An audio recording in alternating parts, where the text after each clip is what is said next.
Discharge পাইপেরও bearing change হবে, প্রত্যেকটা পুলির এবং রোলারেরও চেঞ্জ হবে আর কি। সব কিছু কাজ হবে, অগরের কাজ হবে, যেগুলোতে তার ধরানোর অগরের মধ্যে সেগুলোতে আমরা স্টিক তার ধরে ওয়েল্ডিং করে ফেলবো। এবং বাকি যেগুলো আরও যেগুলো কাজ আছে, স্টেনলেস স্টিক দেখতে পাচ্ছেন ওগুলোও করবো আমরা। আর যেগুলো থ্রেসারের বেয়ারিং চেঞ্জ করে সেগুলো করে দেবো, যেখানে অয়েল সিল চেঞ্জ করে সেটাও চেঞ্জ করে দেবো আর কি। এইচএসটির প্লেটও চেঞ্জ করবো, ক্লাচ প্লেটও চেঞ্জ করবো, সব কিছু টোটালি কাজ হবে। যা কিছু খুলেছি আপনারা দেখছেন, এগুলোর মধ্যে সবই বেয়ারিং চেঞ্জ হয়ে গেছে। অরিজিনাল নতুন হয়তো এনএসকেন আর এনটিএন এই দুটো বেয়ারিংয়ের মধ্যে আমরা ইনস্টলেশন দিই, এই বেয়ারিংয়ের উপর দিয়ে আমরা পুরো গাড়িটি আমরা কমপ্লিট করছি। এখন যে ট্র্যাক পজিশন দেখছেন, দুটো ট্র্যাকই এখন নতুন লাগানো হয়েছে এবং মানে চেঞ্জ খোলা ছিল আর কি, দিয়ে পড়ানো হয়েছে। এবং রোলারের মধ্যে প্রতিটা রোলারের কাজ হয়েছে, কোম্পানি ফিটেড থাকে দুটো করে বেয়ারিং থেকে পার রোলারের। এবং আমরা কী করেছি স্যাপ মানে ভালোভাবে লেদে গিয়ে কাটিং করি এবং আমরা পার রোলারের 4টে করে বেয়ারিং দিয়েছি, যাতে আরও মজবুত হয় এবং এর লংজিভিটি লাইফ যেন আরও বেশি হয়, এই কারণে আর কি। এই যে দেখছেন তাতে হতে হবে, এগুলোতে যদি সম্ভব হয় ধরাবো, নাহলে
তো গাইজ আপনারা দেখছেন এই মুহূর্তে আমাদের কাজ চলছে আর কি, প্রসেসিংয়ের মধ্যে আছি আমরা।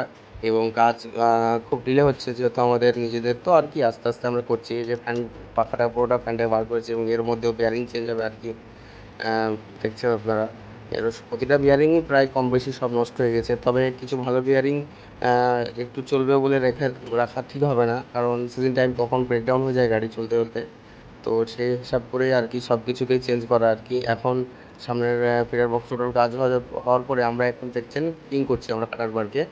তো সব কিছু ফিটিং করে নেবো এবং ইম্প্যাক্ট রেঞ্জ দিয়ে আমরা টাইট করে নেবো এবং এটাকে ফিক্সড করে নেবো আর কি। তো গাছ দেখছেন আপনারা, এই মুহূর্তে আমরা ফিটিং করছি আর কি। তো আমার অনুরোধ, আমার চ্যানেলে যারা নতুন আছেন তারা অবশ্যই চ্যানেলটিকে সাবস্ক্রাইব করবেন। আর হ্যাঁ, অবশ্যই আপনারা বেল আইকন দেওয়াতে ভুলবেন না। নতুন নতুন ভিডিওর আপডেট পেতে হলে অবশ্যই চ্যানেলটিকে সাবস্ক্রাইব করে রাখতে হবে এবং বেল আইকনটা হিট করে রাখতে হবে আর কি। তো আপনাদের মন্তব্য অবশ্যই কমেন্ট বক্সে জানিয়ে যাবেন এবং একটা লাইক অবশ্যই করবেন ভিডিওটা ভালো লাগলে, পছন্দকর হলে।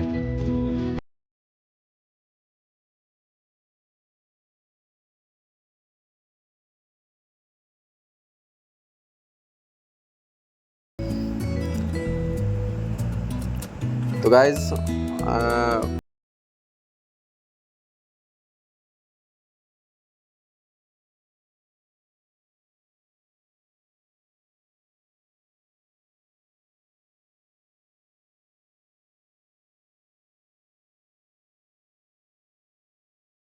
এখন দেখছেন কমপ্লিট হয়ে গেছে গাড়ি কম বেশি প্রায়, এবং বেল্টগুলো চাপানো হয়ে গেলে আর কি কমপ্লিটই, এবং খুব শীঘ্রই এর ভিডিও আনবো আপনাদের সামনে। থ্যাংক ইউ, আবার দেখা হবে নেক্সট ভিডিওতে।